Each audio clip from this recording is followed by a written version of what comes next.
Hillary Clinton. What makes her so good? That's a question the entire world has pondered for years now. Is it her wit, her kindness, her ability to genuinely connect with the struggles of the average American? More importantly, what gave her these characteristics that make her such a phenomenal human being? And I think the answer to that is life experience. I think the fact that she was a corporate lawyer before becoming a professional politician just really kept her down to earth and in touch with the ordinary American, you know? You're starting to cotton on to what this video's about yet? Well, I know that you love it when I verbally fillet the Labor Party, but the one thing that you guys love more than watching me make out with the ghost of Gough Whitlam is when I shit on the party that gave you healthcare. Always from a place of love. Well, today I'm going to give you a bit of what you want. Well, not really. This is just a video about the risks that confront the Labor Party. Chiefly, the risk that one day it becomes divorced from organised labour. Overtaken by a class of professional cradle-to-grave politicians, exactly what happened to the Democrats in America. Essentially what I'm saying is if you're a normal person, you gotta join the Labor Party to shape it in your image. Otherwise, instead of it being with you, the party will end up being with her. And then in 20 years' time, we'll be asking, what happened? Do we put the intro there? Shouldn't we have like a joke or something? Yeah, that's the joke. It's the name of the Clinton book that she did after the election. Nobody read the f***ing book. For today's video, I thought I'd interview New South Wales Labor Goodfella and MLC Mark Buttigieg about why it's important that you join the Labor Party. Yes, you. Unless you're a consultant, just turn the video off now. But if you have a normal job like me, professional aquarium curator / YouTube star, my side hustle is cash converters auditor. This video will explain why you need to have your say in politics. Mark also had a real job, by the way. He was an electrician for 30 years before entering Parliament, as I'll repeat in the intro to this interview right now. Don't know how to lead it in, so here we go. Hello everyone. Do you know who this is? You definitely would if you're from West Australia. His name is Mark Buttigieg. He is a New South Wales MLC extraordinaire, and he is, as they say in the Labor Party, fighting the good fight. Wouldn't you agree? Well, I'd like to think so, Jordan. Yeah. Certainly, I give it everything I've got. He's modest too. Yeah. He's a good guy. We're big fans of Mark, huge fans. And you know what I think a major reason as to why I'm a big fan of you? Because you actually have experience in the real world. Look at him, he's not wearing a suit or anything. Like, you don't like suits. I try and keep out of them as much as possible. We're obliged to wear them when we're in the Parliament, but if you didn't, you'd just rock up like you're going to golf or something, yeah? Sure, yes. That was actually a very appropriate characterisation. I'm in my Golf Fridays. And this is because, how long were you a Sparky? I was an electrician. I left school at 15, so I started my apprenticeship when I was 15 in 1982, and I stayed in that trade for 30 years. Yep. So that's a long time. It is a long time. That's as old as me. It was really good trade, gave me a really good grounding, and set me up for having a practical view of how the world works and that's what I think that you bring to Parliament. Without this sounding too Sky Newsy, a lot of common sense. Yeah, well, look, I mean, Parliament's made up of a range of people that bring various things to the table from all sorts of walks of life. But I do think it's important, particularly for a Labor Party who are supposed to be representing the interest of working people, that we have people from backgrounds which are grounded in reality. Mm-hmm. Be they trades or cleaners or plumbers or, whatever. But I think it's very important that the party tries to put as many people as possible who have had, dare I say it, real jobs in the Parliament. Now, there's a place for professional politicians. I think that they do bring something to the table as well in terms of how the game's played and policy and academia and whatnot. But it is really important to keep the party grounded in reality, because at the end of the day, we're trying to represent people who are struggling day to day to put food on the table, who are trying to make ends meet, raise a family. And if you've come from that background, then it's obviously going to feed into your policy perspective and how you think the party should operate. So, yeah, it's really important. Yeah. And historically, the Labor Party was quite good at doing that. Sort of dropped away a bit in the last sort of 20, 30 years, but I get a sense that we're trying to go down that path again, which is good. Well, I'm glad that you brought this up, because I do think that this is there's always two warning signs that you can look at, I suppose, with, even though I hate comparing Australian politics to American politics, but I will, Democrats in the US. So I think that the two major problems with that party there is, first off, that Reagan just smashed the unions, so there's just no union membership or funding. Yeah. And then the second one is exactly what I think that you're warning against, which is that it became a party of Harvard graduates. Yeah, well... And so there is no connection to the working class anymore. Yeah, and I think that's really important because we saw the rise and success of Trump largely off the back of, I think, the Democrats being divorced from that reality I was alluding to before. And that's, as you pointed out, divorce between the industrial base of that party and the professional class. And also, I think the fact that a lot of money's come into politics as well over there, which we're railing against here. Only just this week we pushed back against some laws that would prevent people colluding on political campaigns, and we've introduced caps and all the rest of it. You guys did?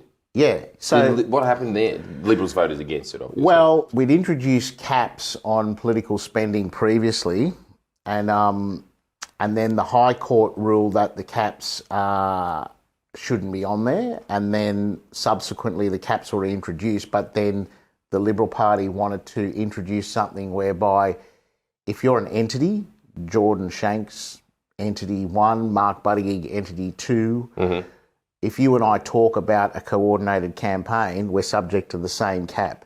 So $1.3 million, for example, you'd spend $650, I'd spend $650, and we couldn't spend any more because we were talking to each other. But if we weren't talking to each other, you could spend 1.3 and I could spend 1.3.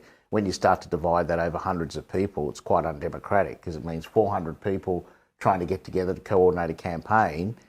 You'd only be able to spend, say, $3,000. Now I'm starting to see why they would want to introduce that. Absolutely. So we knocked that over. But so going back to the Democrat thing, though, I think it's a really good point because that party has become a class of professional politicians, and it's been engendered by the requirement to be driven by fundraising in order to get your message out.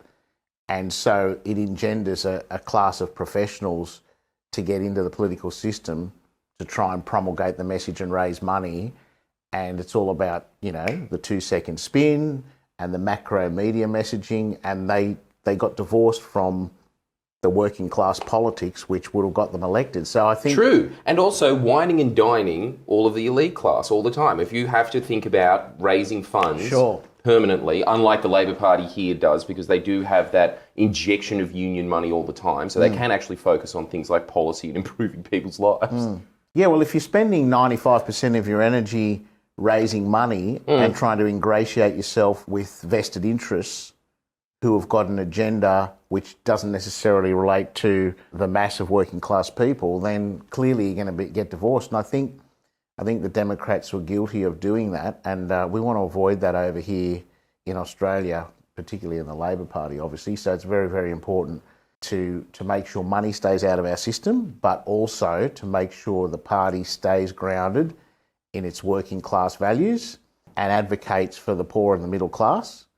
And that means getting people into representative politics who are in touch with reality, but also means making sure that our unions are an integral part of the system. And you'll see the Conservatives criticising us for our relationship with the unions all the time because they know that if we maintain that relationship, we'll maintain an advantage because we're in touch with the masses. The moment we sever it like the Democrats did in America, Conservatives can get ascendancy for generations. So I think it's really important. Oh, yeah, massively. Yeah. Ooh, very good points, past Mark and Jordan. The Australian Labor Party was the world's first Labor Party. Australia was the first country to have a federal government formed by a party based in unions, and that's why we have an 8-hour workday, Medicare, and a lot of fishing boats parked outside suburban houses. Russia might be known for its rich communist history, but for some inexplicable reason, Australia, despite pioneering organised labour's involvement in parliamentary democracy, isn't known for its rich crypto-communist history. I mean, why isn't there a bunch of Che Guevara shirts everywhere but with Ben Chifley's face on it, huh?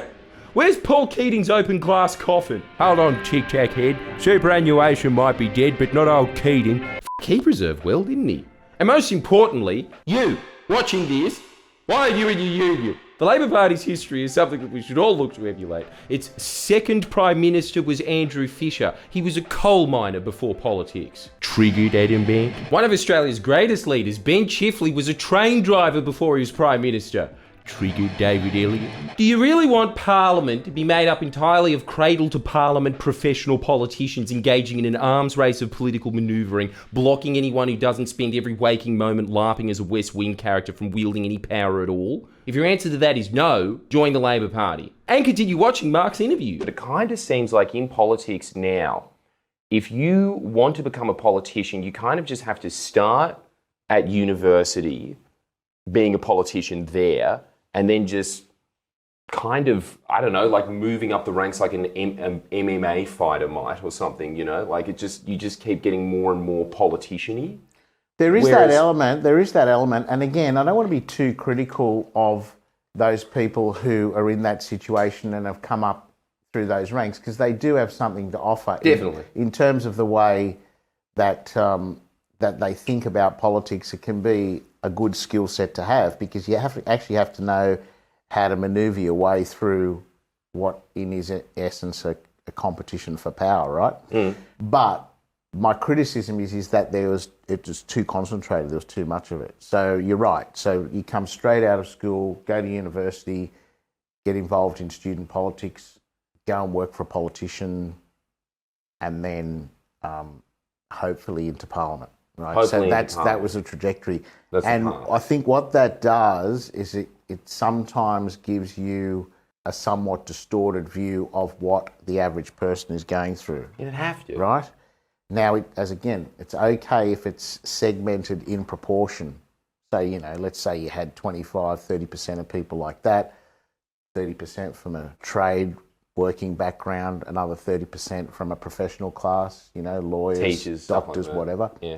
That would be a good balance. But I think the danger is that when you have a party like the Democrats, for example, dominated by that professional class, you're losing touch with what's going on out there in the real world, and you pay the electoral price, but more importantly, the nation pays the price, because you're not getting progressive governments in power.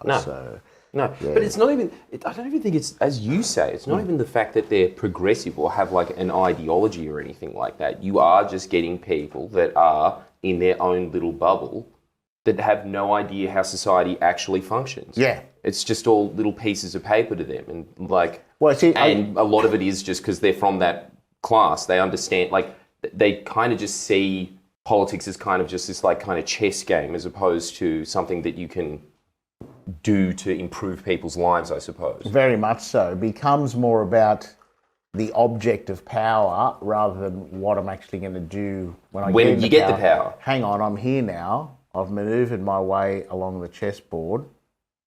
What should I actually do to make the difference? An interesting example, and this week there's a fellow called Chris Rath, my colleague on the opposite side of the fence. He's only been elected to the upper house.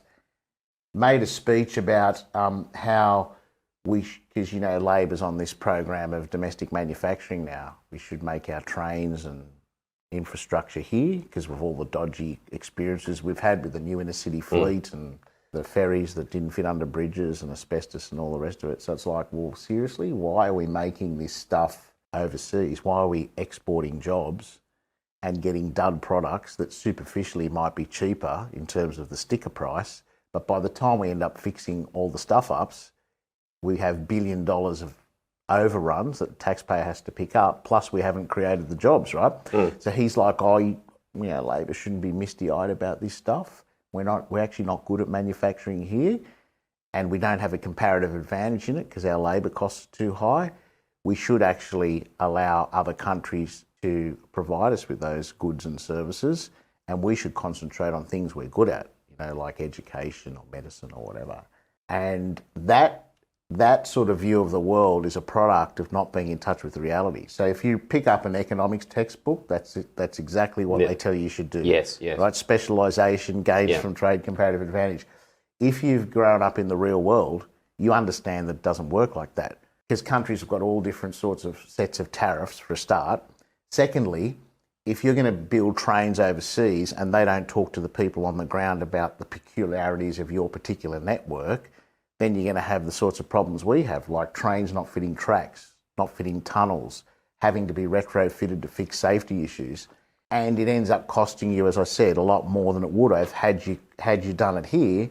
Plus, you could have created the jobs here. So I think it's very good to have an academic background and a theoretical basis for your policy, but it has to be grounded in reality. And the only way you get the reality check is if you've actually worked in the real world and you've seen it with your own eyes. Yeah, because what's happening there with these people in Korea not talking to, I don't know, people that work on the rail lines here? Yeah, that's right. That's happening in Parliament as well. That Liberal MP that Mark's talking about, Chris Rath, Jesus.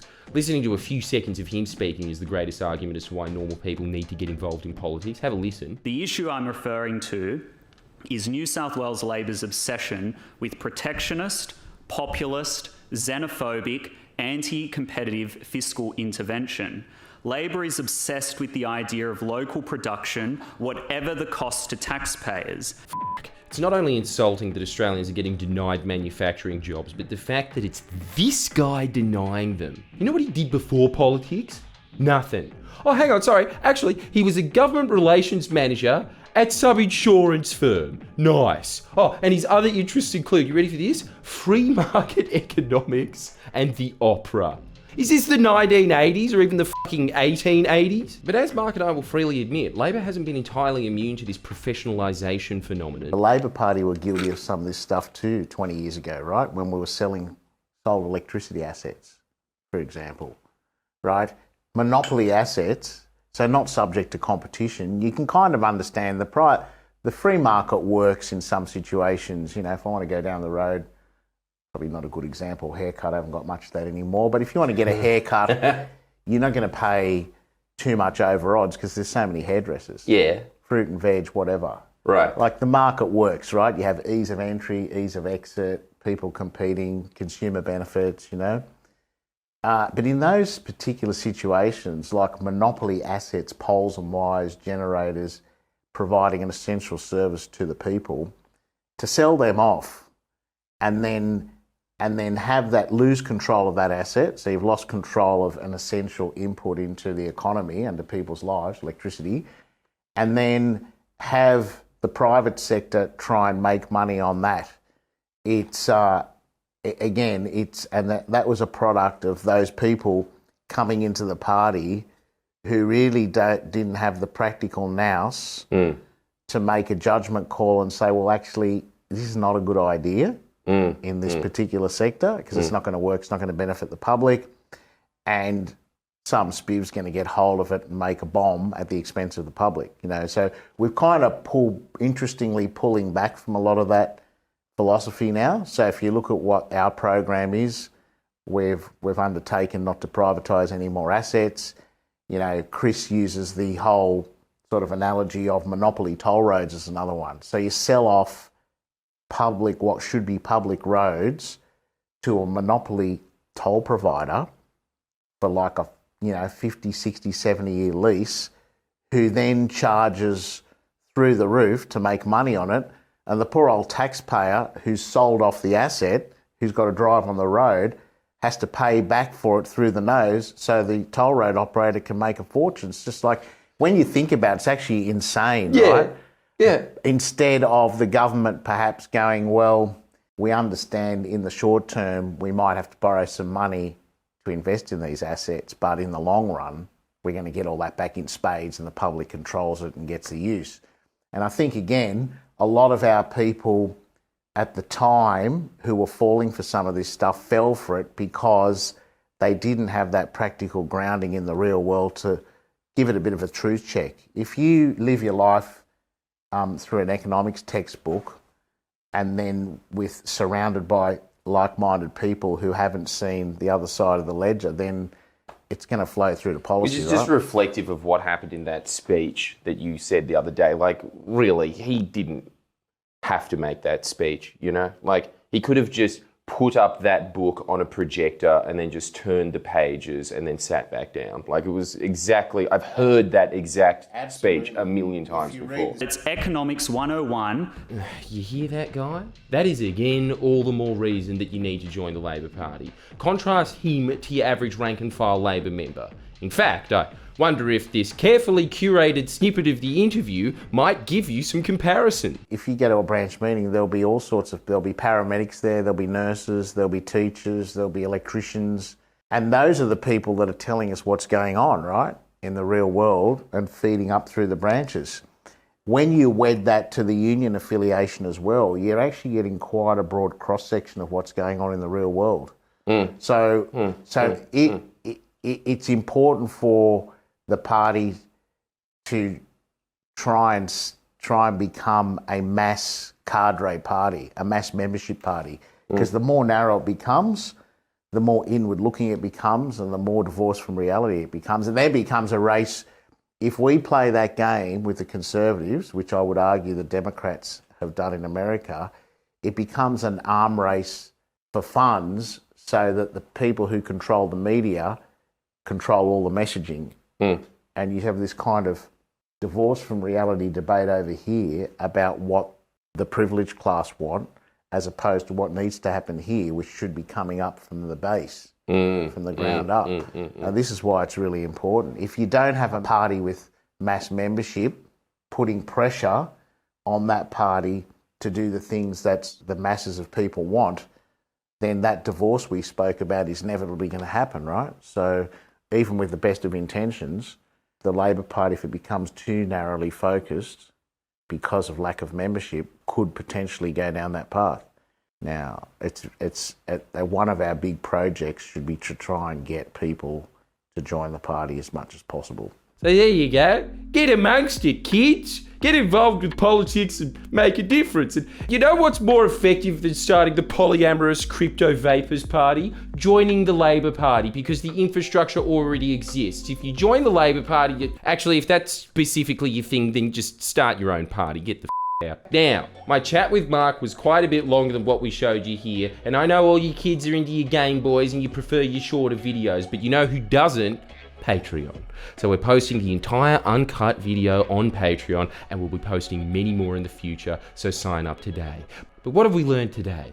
If you're not a consultant, both join the Labor Party and become a patron. It's only like $1.50 a week, and it's quite literally what lets us keep making these videos. And if you are a consultant, console yourself by not joining the Labor Party and instead donating a lot more money to my Patreon. It'll end up being more efficient and synergizing and whatever other buzzwords you use to wrangle six-figure checks out of companies for PowerPoint presentations. Come see my live show in Canberra, by the way, Geelong, Tasmania. Melbourne's half price because it's a charity show. And if that message is too shilly and desperate, Mark says it best. Join your union, absolutely, in your workplace. It's not just an insurance policy in case something goes wrong. It's about you getting together with your colleagues to negotiate better pay and conditions, and making your workplace a place you actually enjoy going and being productive, and join your local ALP branch, because that party, my party, is the only one that's going to change things. And if you want to change things for the better, you've actually got to get involved to make it better, because you know what we need to do to make it better. It's as simple as that. That is pretty simple. Thanks for breaking it down, Mark. No problem at all. Pleasure. Please share and comment below. Comment.